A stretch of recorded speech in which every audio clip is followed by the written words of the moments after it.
Lakini leo lugha zinazotoka, sote tunajua tunaingia kwenye uchaguzi, lakini rais aliyepo ni rais halali kwa mujibu wa katiba yetu, kachaguliwa kihalali. Mpenzi mtazamaji, kama ndio kwanza nafungua channel yako ya Tifu TV, tafadhali subscribe ili uwe mwanzo kupata video zetu mbalimbali za ndani na nje ya nchi. Share video hii bila kusahau kudondosha comment yako, kwani ni muhimu sana. Leo hii nimeleteni katika ofisi yetu ya ADA TADEA hapa Zanzibar kuzungumza na nyinyi juu ya hali ya kisiasa ilivyo kuelekea kwenye uchaguzi wa tarehe 29,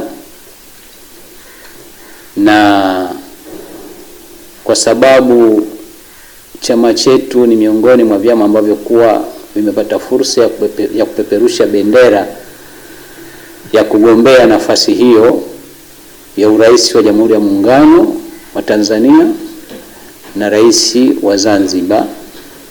Sasa mimi nikiwa mgombea mwenza wa Jamhuri ya Muungano wa Tanzania, kwanza nakishukuru chama changu kwa kunipa fursa hiyo, na nimeamua kuitendea haki kama maelekezo ya chama changu kilivyoeleza. Ndugu waandishi, tumeanza kampeni, tuko katika hatua ya mwisho ya kumaliza kampeni. Kampeni za uchaguzi zilianza rasmi tarehe 28 mwezi wa 9 na tunaamini zitamalizika tarehe 28 mwezi wa 10 ili tarehe 29 tuingie katika uchaguzi.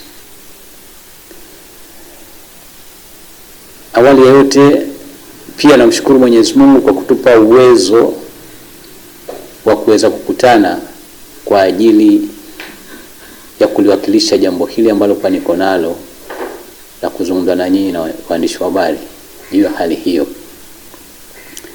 Tunashukuru chama chetu cha ADA TADEA. Pamoja na yote, kauli mbiu yetu ni usawa kwa jamii. Usawa kwa jamii una tafsiri kubwa, lakini kama mnavyoiona na nembo yetu, kuna mama na mtoto. Unapomfanyia haki mama na mtoto, ina maana utawafanyia haki watu wote, kwa sababu hakuna yote ambaye kwa hatopitia nafasi hiyo ya utoto, na mtoto unakuwa nafasi kubwa anayemsimamia ni mama. Na ndio mara nyingi hata yanapotokea matatizo katika taifa, waathirika wakubwa ya kina mama na watoto. Kwa hivyo chama chetu cha ADA TADEA tumesema tuweke nembo hiyo, kwa sababu unapomheshimu mama na mtoto ni kwamba unaliheshimu taifa lako. Kwa hiyo hilo ni moja. Lakini jingine, katika ilani yetu ya uchaguzi, kauli mbiu kuelekea kwenye uchaguzi, tunasema uhuru na uwajibikaji, Tanzania mpya yenye haki, yenye utajiri, haki na amani. Hiyo ni kauli yetu mbiu kuelekea kwenye uchaguzi. Kuna wengine wanakuambia Disemba 29, yaani Oktoba tunatiki. Wengine wanakuambia tutalinda kura. Wengine wanakuambia ngusupu. Kila mmoja na kauli mbiu yake, lakini nyinyi waandishi mnazijua kauli mbiu zipi zina lengo la kuleta umoja na kauli mbiu zipi hazina nia njema ya kuleta umoja. Wengine wanakuambia ndio ukombozi wa Zanzibar. Kwa kweli hii ni kauli hata mimi kidogo inanitisha, kwa sababu kinachokombolewa ni kitu ambacho kuwa hakiko katika uhalali kwa mujibu wa katiba zetu. Kwa hivyo ukombozi huo sijui unakwenda ukomboa namna gani. Ndugu waandishi, nafikiri mnafuatilia mikutano yetu kwa kila chama.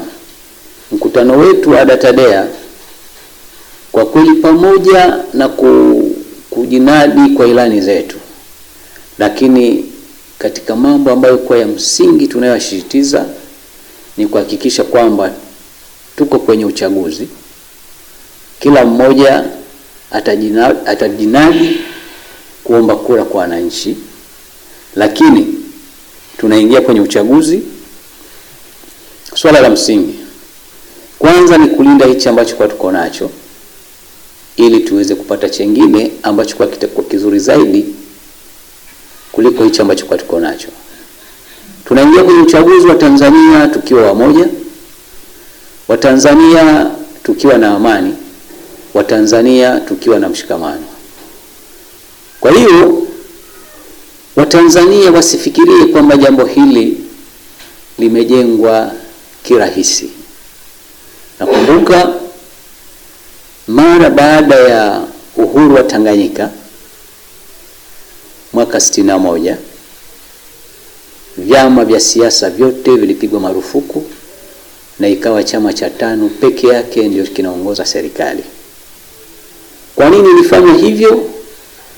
Walijua kwamba tukiendelea na vyama vingi kwa wakati huu, kuna hatari tusiweze kuwa na umoja ambao kuwa ndio alama kubwa ya uhuru wetu, kwa sababu nembo ya taifa ni uhuru na umoja. Lakini Zanzibar, mara baada ya mapinduzi ya mwaka 64, marehemu Abeid Amani Karume alisema hivi, alipiga marufuku vyama vyote vya siasa, ikabakia Afro Shirazi, na akasema mfumo wa vyama vingi kwa Zanzibar utarudia baada ya miaka 50. Wako watu wanazo rekodi nyingi na hupenda sana kuzizungumza rekodi za Karume nyingine, lakini hii hawaizungumzii. Lakini kwa nini alisema vyama vingi haviturudia mpaka baada ya miaka 50? Wasema lengo letu ni kujenga umoja, kuwa na mshikamano, lakini kujenga uchumi shirikishi. Lakini leo lugha zinazotoka, sote tunajua tunaingia kwenye uchaguzi, lakini rais aliyepo ni rais halali kwa mujibu wa katiba yetu, kachaguliwa kihalali. Tifu TV inakupatia video mbalimbali kutoka ndani na nje ya nchi. Tafadhali endelea kutufuatilia kupitia channel yetu ya Tifu TV, YouTube, Facebook, Twitter na Instagram. Bila kusahau kudondosha comment yako, kwani ni muhimu sana. Tifu TV tupo kijamii.